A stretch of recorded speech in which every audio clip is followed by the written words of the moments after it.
Okay, just to start, could you introduce yourself, give a rundown? Sure, in a minute or so, or whatever works. Yeah. Yeah, sure, Yeah. great. So my name is Patrick Hanley. I'm running for the state senate. I grew up in the area. I was born in Evanston, but I was raised in Northbrook by a single mom of 4 kids when my dad passed when I was young. And because of great schools and a generous community and a heroic mom, we all ended up all right, and we kind of made it through and were able to follow careers of passion. And I know that that's not the case for so many families in the district and in Illinois. And so that's what drives me to be a Democrat and a progressive. I believe that everybody deserves a fair shot, and that the community needs to step up when tragedy strikes. And so that's kind of what drives me into this. I'm an organizer, I'm a small business owner, and I'm an environmental activist. And I'm eager to head to Springfield and to fight for us against this authoritarian federal regime that we're dealing with now. Yeah, so you talked a little bit about what drew you to being a Democrat. What specifically motivated you to run for state senate? Yeah, so we're in this unprecedented moment in American history where we have a federal government that is actively antagonizing state governments. And I think at this moment, folks are disenchanted with the Democratic Party as is. They're looking for new leadership, new experiences, and I think the fight is real and the stakes couldn't be higher. So I actually think that the locus of activity is moving from Washington, D.C. to Springfield and to the states, where we can do the most good and where we can protect Illinoisans from the federal government. So all those things kind of come together and inspire me to run for a state office at this time. Yeah, and then you talked a little bit about your past and growing up here. So you grew up in Illinois' 9th District and have returned to put down roots. So how has your past informed your current campaign? Yeah, that's a great question. I mean, growing up here, I just know the communities so well. One of the fun things about running for office in my old hometown and around my own old hometown is the number of old teachers and friends' parents who've come out of the woodworks to support the campaign and share their views. I've got a dear friend who's an English teacher who is one of my biggest volunteers and biggest advocates in Glenview. I have my junior high school principal who was just my biggest cheerleader all year long. She sadly passed a couple weeks ago, but before she did, she told her retirement community about me, and they've reached out and pulled me into their community too. So it is just unbelievable the different coincidences that happen when you're running in your hometown. Of course, yeah. And then to kind of switch gears a little bit here, you spoke with the Daily in May about your 100-year mindset relating to government policy. Yeah. What does that look like in practice? Yeah, that's right. And in Illinois especially, we are hopefully leaving the bad old days when there was a very corrupt political machine in Springfield that really ran state government in some ways into the ground. And we put ourselves in a very difficult fiscal situation because we always had, if you could just get past the next budget, we'll sort out things the following year, very short-term policies. So the way that I approach government and politics as a millennial, frankly, and as somebody kind of younger than a certain age, I am sick of unsustainable systems. I am tired of systems that are set up to break down. And so I want to build something that lasts. So I'm going to take a longer view, especially on environmental policy, but economic and health policy as well. I think we gotta think about retirement systems, education systems that are built thinking about my kids, my grandkids, and the future, and not just what's immediately ahead of us. Yeah, and then going off, you mentioned educational systems. One of your main issues is supporting schools and education. So how do you plan to support local school districts like Evanston and Skokie's school closing in the state senate? Yeah, that's absolutely right.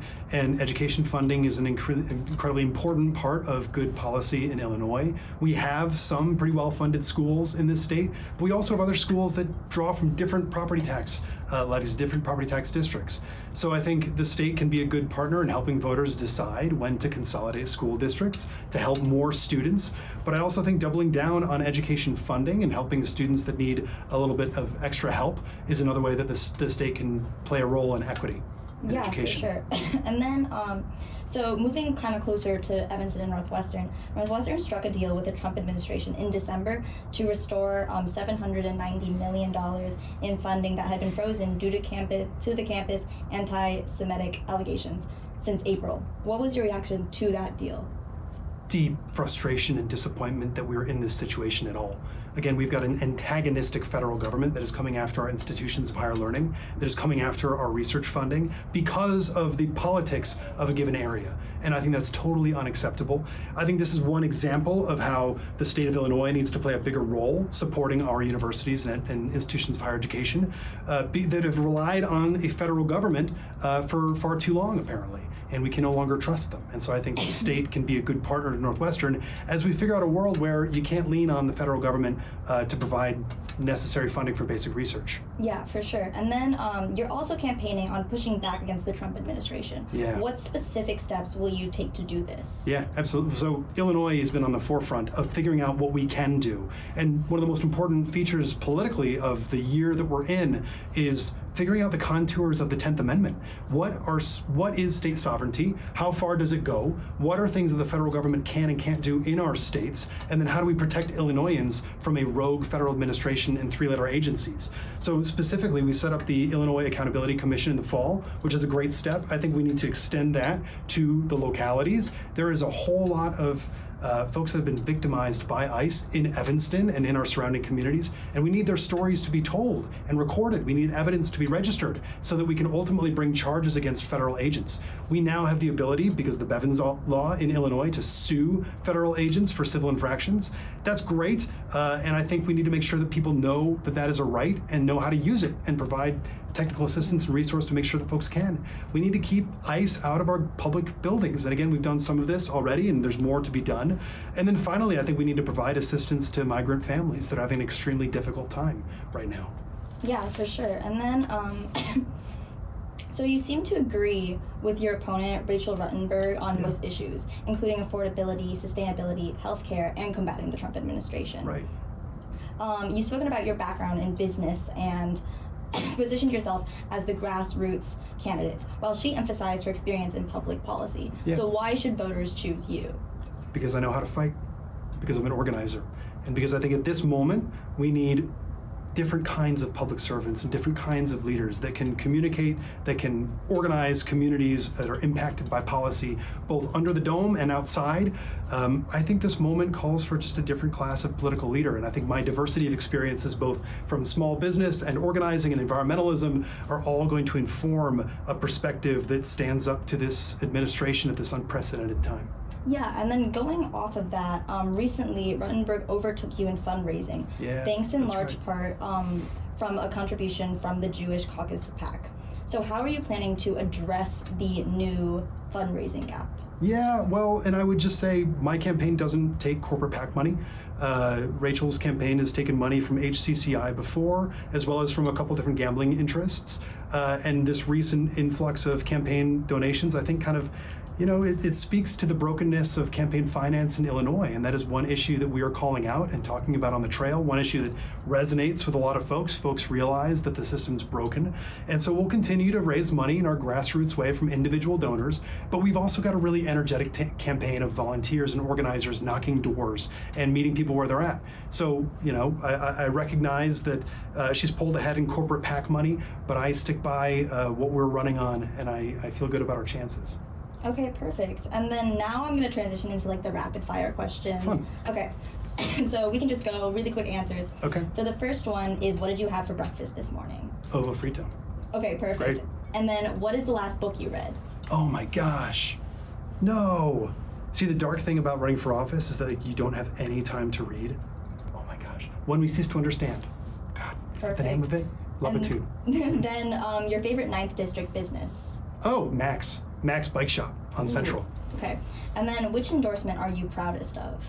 We started this campaign with the support of Jan Schakowsky, and it means a whole lot to me. She's a progressive leader, an organizer, and a hero of mine. And then finally, what song do you have on repeat? Oh, no, that's another great question. Oh, this is terrible. I don't listen to enough music. You know what it, honest to God, is? It's Miss Rachel. It's Old MacDonald Had a Farm, Miss Rachel, because I've got a 2-year-old and a 10-month-old, and that is all that we listen to these days. Right. Yeah. Okay, perfect. And then, do you have anything else to add, or are we done? No, look,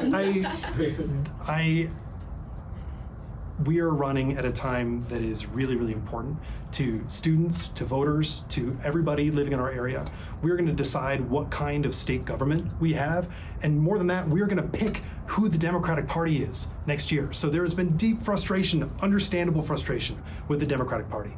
And I think now is the time when we have to turn the page on the politics of the past and elect new leaders who represent us, our values, and who take the fight to this administration in Washington. Okay, perfect. Thank you so much for your time. I Thank really you. appreciate it. Of course.